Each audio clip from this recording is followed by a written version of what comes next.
In Senate, McConnell doing his part to remake judiciary file. In this May 15, 2018, file photo, Senate Majority Leader Mitch McConnell, our Kentucky, pauses as he speaks to reporters at the Capitol in Washington. With McConnell leading the way, President Donald Trump has been putting his imprint on the federal judiciary for generations to come. While the latest opening on the Supreme Court is commanding all the attention, the nominees to the lower courts are also consequential. More than 40 federal district and circuit court judges have confirmed by the Senate so far. AP photo, J. Scott Applewhite, file, Washington, AP. Senate Majority Leader Mitch McConnell was upbeat the night after Justice Anthony Kennedy announced he was retiring from the Supreme Court. The Kentucky Republican had already led the Senate in confirming more circuit court judges in the first year of Donald Trump's presidency than in that of any other president in history. Now McConnell has the chance to confirm a second Supreme Court justice, a thrilling prospect for his party. More than any other accomplishment, including the passage of the GOP's tax cuts, the remaking of the judiciary is fast becoming the cornerstone of the Republican leader's legacy. It's something he's been working on for a long time. Well, I think it's a little too early to be talking about legacy, McConnell said with a smile as he left the Senate chamber.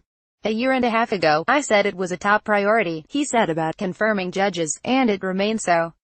With McConnell leading the way in the Republican-controlled Senate, Trump is seeking to put his imprint on the federal judiciary for generations to come. While the latest opening on the Supreme Court is commanding all the attention, the nominees to the lower courts are also consequential. More than 40 federal district and circuit court judges have been confirmed to lifetime appointments so far during Trump's term, and those judges will have enormous sway in shaping legal arguments nationwide.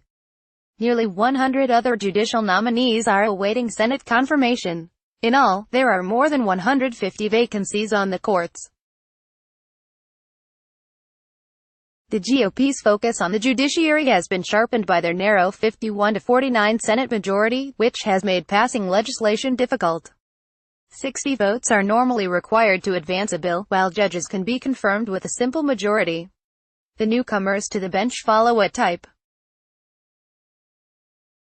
An Associated Press analysis found that roughly two-thirds of the judges who have been confirmed under Trump are white men.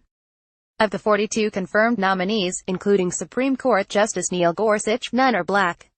10 are women, 9 of them white. 3 of the judges are Asian American men and 1 is a Hispanic man. In contrast, during President Barack Obama's 2 terms, only 37% of judges confirmed were white men.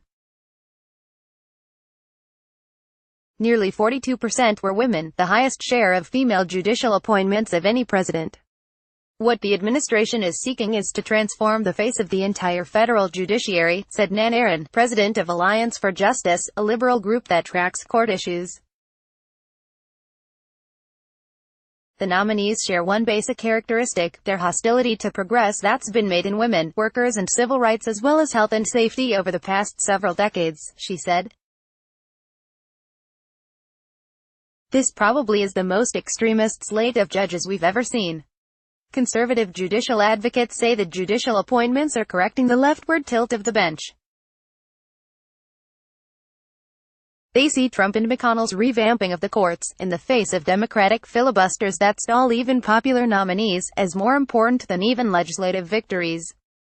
Carrie Severino, the chief counsel and policy director at the Conservative Judicial Crisis Network, says it's something that's viewed across the Republican and Libertarian base as a huge accomplishment. Republicans have often been seen as taking greater interest in the judiciary than Democrats.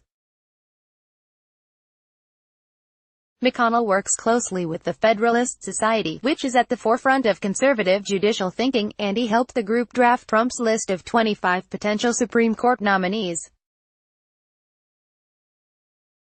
He well understands the power of the judicial branch to shape policy and mobilize voters. McConnell laid the groundwork for this moment with a startling move just hours after Justice Antonin Scalia's unexpected death in February 2016.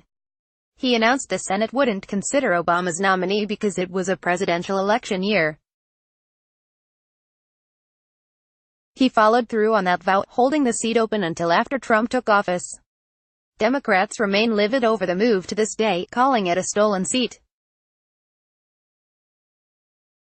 But the Republican blockade helped solidify conservative and evangelical support for Trump during the election, as many rallied to the cause of having a Republican president fill the seat.